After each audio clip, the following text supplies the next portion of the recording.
आएंगे।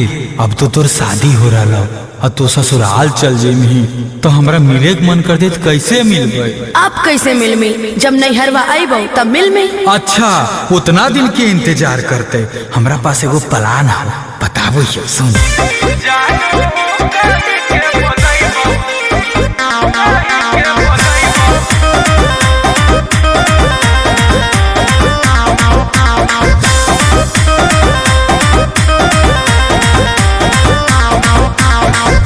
साइकिल पे सड़िया बेचे तो ससुररिया बोले कि ना भी कि नहीं हो गे।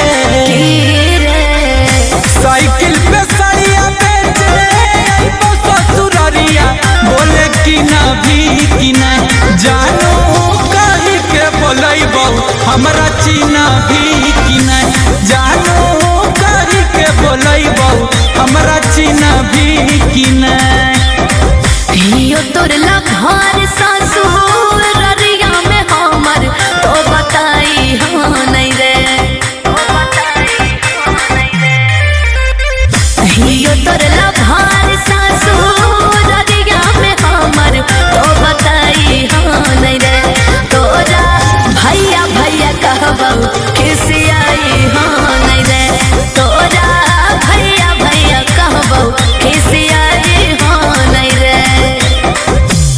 साड़ी ले लो साड़ी, बनारसी साड़ी, प्योर सिल्क साड़ी, बम्बईया साड़ी, कलकतिया साड़ी, सिल्क साड़ी, नेट वाला साड़ी, हर साड़ी उपलब्ध है। साड़ी ले लो साड़ी।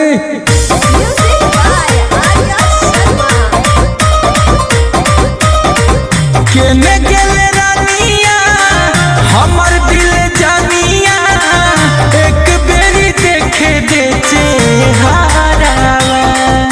साड़ी ले लो साड़ी।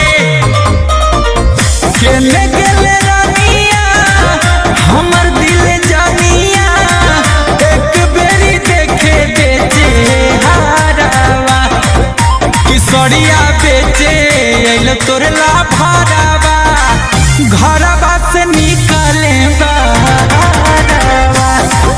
किसरिया बेचे तोरला भारवा घरवा से निकले बाहरवा। अरे इतना हमार लभरवा की आवाज लगो है ये यहाँ कैसे आ गए।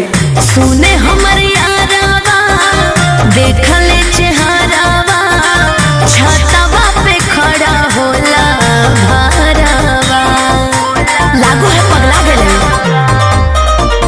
सुने हमर यारावा देखले चेहरावा छातावा पे खड़ा होला भारवा।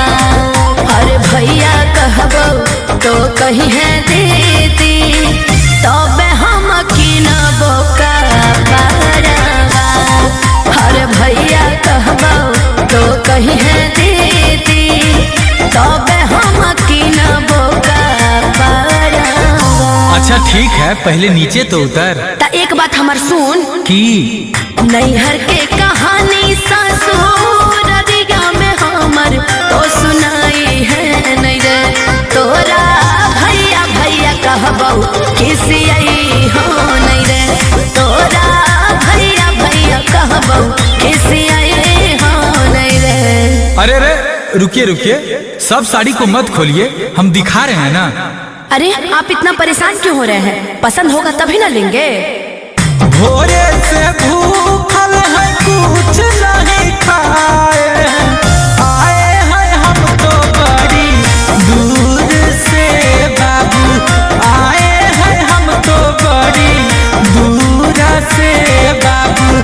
कोई ना पूछता है खाना पीना हमारा से हम तो है बड़ी मजा बाबू आए हैं हम तो बड़ी दूर से बाबू। साड़ी वाले भैया सुनो हम किनबो साड़िया हो हमारा पकड़ो विश्वास ये भैया साड़िया देखाबो तो झकास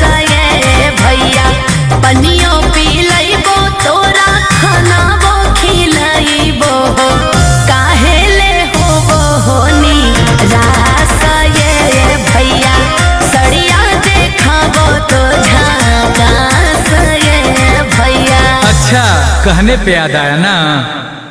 अमन आला बेला गुंजान बेरी बेरी सड़िया बेचे आई हो नहीं रे तोरा भैया भैया कहबो कैसे आई हो नहीं रे तोरा भैया भैया कहबो कैसे आई हो नहीं रे तोरो मानिए ले लियो तू हद कर देनी दीदी नहीं है बोलनी ने आगे तोरा कैसे दीदी बोलियोगे, तोरा से प्यार न कर।